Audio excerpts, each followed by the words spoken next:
响了属于自己的名号，坏处则是得罪了2批他惹不起的大人物。首先是白道这边，大禹在光天化日之下杀人放火，坏了道上规矩，几名黑警将其带到厕所进行教育。要在厕所里打你啊，是不是你跟茅坑一样臭？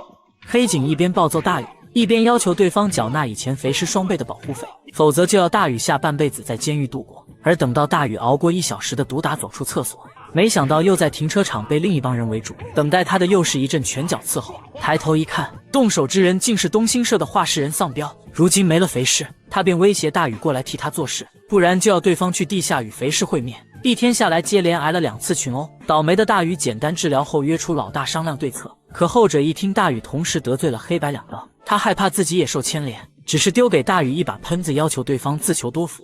我今天可没见过你啊，你小心点吧。老大用意十分明显，陷入绝境的大禹没有其他选择，他接过手